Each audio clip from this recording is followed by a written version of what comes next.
যখন দেখা যাচ্ছে যে মমতা বন্দ্যোপাধ্যায় একাধিকবার সোনিয়া গান্ধীর সঙ্গে সাক্ষাৎ করছেন, কখনো রাহুল গান্ধীর সঙ্গে সাক্ষাৎ করছেন অভিষেক বন্দ্যোপাধ্যায়, এবং যে জল্পনা উঠে আসছে যে তাহলে কি কংগ্রেসের সঙ্গে জুড়তে চলেছে তৃণমূল।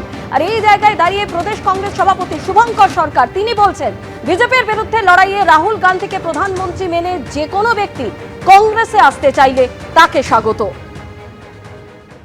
রাজনীতি সম্ভাবনাময় শিল্প, রাজনীতি সম্ভাবনাময় শিল্প। অতএব আমরা মনে করি আরএসএস এর বিচারধারার বিরুদ্ধে, বিজেপির তানাশাহির বিরুদ্ধে রাহুল গান্ধীর লাগাতার আন্দোলনে যে রাজনৈতিক দল, যে রাজনৈতিক ব্যক্তিত্ব রাহুল গান্ধীকে প্রধানমন্ত্রী হিসাবে মেনে নিয়ে কংগ্রেসে আসবেন, তাদের সবার জন্য দরজা খোলা।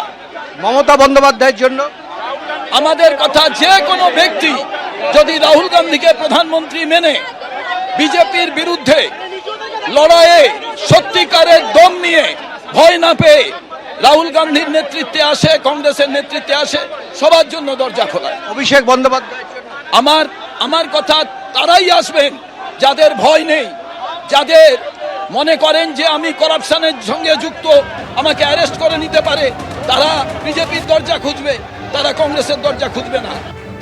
একাধিকবার কখনো সোনিয়া গান্ধীর সঙ্গে মমতা বন্দ্যোপাধ্যায়ের বৈঠক এবং কখনো রাহুল গান্ধীর সঙ্গে বৈঠক করছেন অভিষেক বন্দ্যোপাধ্যায়। আর তাতেই যে জল্পনা উঠছে যে কংগ্রেস জুড়ছে তৃণমূলের সঙ্গে, রাজনৈতিক অস্তিত্ব রক্ষা এবার কংগ্রেসের হাত ধরবে তৃণমূল। দুবার সোনিয়া গান্ধীর সঙ্গে মমতা বন্দ্যোপাধ্যায় বৈঠক করেছেন এবং রাহুল গান্ধীর সঙ্গে অভিষেক বন্দ্যোপাধ্যায়ের বৈঠক ঘিরেই জল্পনা তৈরি হয়েছে। নর্দমার জল গঙ্গা গিয়ে অপবিত্র করে দিচ্ছে, গঙ্গা জলকে, পুকুরে গেলে সে গঙ্গা নর্দমার জল আরো অপবিত্র হবে। নর্দমার জল গঙ্গা গিয়ে অপবিত্র করে দিচ্ছে, গঙ্গা জলকে, পুকুরে গেলে সে গঙ্গা নর্দমার জল আরো অপবিত্র হবে। আবার আমরা কথা বলবো নয়াদিল্লির প্রতিনিধি বিজেন্দ্র সিংহের সঙ্গে। বিজেন্দ্র, তুমি যেমনটা বলছিলে যে কংগ্রেসের একটা সূত্র থেকে যেমনটা জানা যাচ্ছে যে গতকালই সোনিয়া গান্ধীর তরফে মমতা বন্দ্যোপাধ্যায়কে যে প্রস্তাব দেওয়া হয় যে পুরনো দলেই ফিরুন মমতা বন্দ্যোপাধ্যায়, সে বিষয়ে তৃণমূল কংগ্রেসের তরফ থেকে কোনো প্রতিক্রিয়া পাওয়া গেছে? দেখো, অফিসিয়ালি টিএমসি তরফ থেকে কোনো প্রতিক্রিয়া আসেনি, কিন্তু টিএমসি একজন শীর্ষ নেতৃত্ব থেকে আমি কথা বলেছিলাম, অফ দ্য রেকর্ড তারা জানাচ্ছেন কি এরকম কোনো প্রস্তাব নেই। আজকে যখন রাহুল গান্ধীর সঙ্গে মিটিং করেছিলেন অভিষেক বন্দ্যোপাধ্যায়, সেখানে পশ্চিমবঙ্গের বর্তমান পরিস্থিতি, রেজাল্টের পর কি পরিস্থিতি রয়েছে এবং খুবই ফ্রুটফুল ডিসকাশন আজকে হয়েছে রাহুল গান্ধী এবং অভিষেক বন্দ্যোপাধ্যায়, এইটা টিএমসি শীর্ষ সূত্র থেকে জানানো হচ্ছে। তবে অফিসিয়ালি তারা এটাকে ডিনাই করছেন না, আনঅফিসিয়ালি তারা বলছেন কি এটা সঠিক খবর নন, কোনো মার্জারের কথা হচ্ছে না। কংগ্রেসকে তারা পাশে চাইছেন যখন টিএমসি আক্রান্ত হচ্ছে পশ্চিমবঙ্গে। এই বার্তা নিয়ে রাহুল গান্ধীর কাছে আজকে গেছিলেন অভিষেক বন্দ্যোপাধ্যায় এবং ডেরেক ওব্রায়েন, এবং সেখানকার পরিস্থিতি তার কাছে তুলে ধরেছেন।